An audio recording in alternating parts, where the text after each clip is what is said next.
Հոկտեմբերի 7-ին թուրքական պետությունների կազմակերպության հերթական 12-րդ գագաթնաժողովն անցավ Ադրբեջանի Գաբալա քաղաքում։ Այն կրում էր տարածաշրջանային անվտանգություն և խաղաղություն խորագիրը։ Կազմակերպության աշխատանքներին մասնակցում էին ինչպես կառույցի մշտական անդամները, այնպես էլ դիտորդ երկրները՝ Թուրքմենստանը, Հունգարիան, Կիպրոսի ինքնահռչակ հանրապետությունը։ Չնայած բոլոր երկրների ղեկավարները իրենց ելույթներում սահմանեցին սեփական առաջնահերթությունները, նրանք բոլորն էլ անդրադարձան Հարավային Կովկասին, կարևորելով Հայաստան-Ադրբեջան կարգավորման գործընթացը։ Անշուշտ, մեզ համար առավել կարևոր են Ադրբեջանի և Թուրքիայի նախագահների շեշտադրումները։ Իլհամ Ալիևն իր ելույթում, շեշտելով Վաշինգտոնյան համաձայնությունների արդյունքները, կենտրոնացավ հաղորդակցային ուղիների վրա։ Նա արևելք-արևմուտք և հյուսիս-հարավ միջազգային միջանցքների մասին խոսելիս կրկին օգտագործեց այսպես կոչված Զանգեզուրի միջանցք եզրույթը, ընդգծելով այդ կապուղու բացման հեռանկարը։ Բացի այդ, Ալիևը, խոսելով Երևանի հետ տարվող բանակցային դինամիկայի և խաղաղության միջավայրի մասին,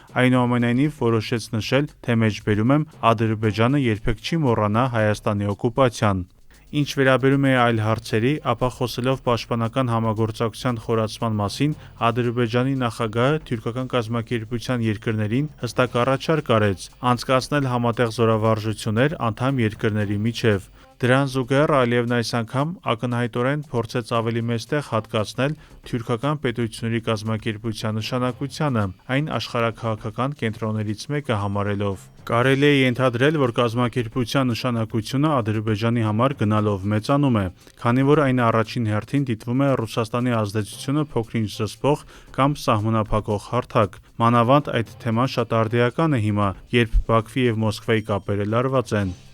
Թուրքիայի նախագահ Ռեջեփ Թայիփ Էրդողանն իր ելույթում Վաշինգտոնյան համաձայնությունները խաղաղությանը միտված կարևոր քայլ համարեց, ակնկալելով դրա շարունակականությունը, այն է իրագործումը։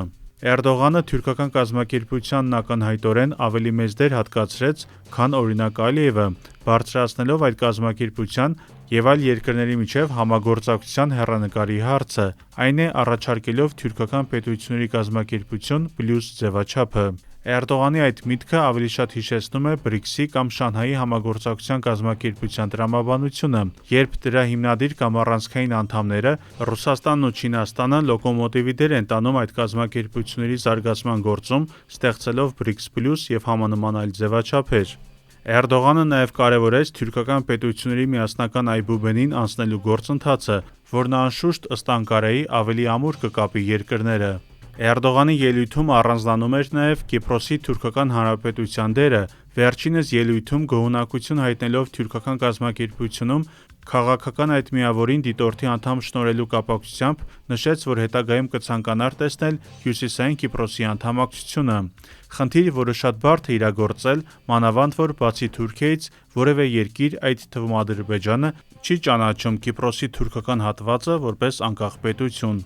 Ավելին, կենտրոնաասիական երկրները, որոնց մեծ մասը թուրքական պետությունների կազմակերպության առանցքային անդամներ են, գարնանը Եվրամիության հետ ռազմավարական համաձայնությամբ ընդունել են 1980-ականների սկզբի ՄԱԿ-ի բանաձևերը, որոնք դատապարտել են թուրքական ռազմական գործողությունները Կիպրոսում։ Այնուամենայնիվ, փաստ է, որ թուրքական պետությունների կազմակերպությունը էականորեն ընդլայնում է իր ազդեցությունը և արդեն իսկ լուրջ տարածաշրջանային ուժ դառնալու մասին է մտածում։ Այս հարթակը իր նոր անվանումը ստացավ 2021-ին Արցախյան պատերազմից հետո, մինչև այդ կոչվելով Թուրքալեզու պետությունների խորհուրդ։ Նրա առաջին նիստը կայացել է 2011-ին Ղազախստանում, սակայն ըստ էության նման գաղափարի մասին ընդհանուր պատկերացում կար դեռևս 1992-ից՝ Խորհրդային Միության փլուզումից անմիջապես հետո։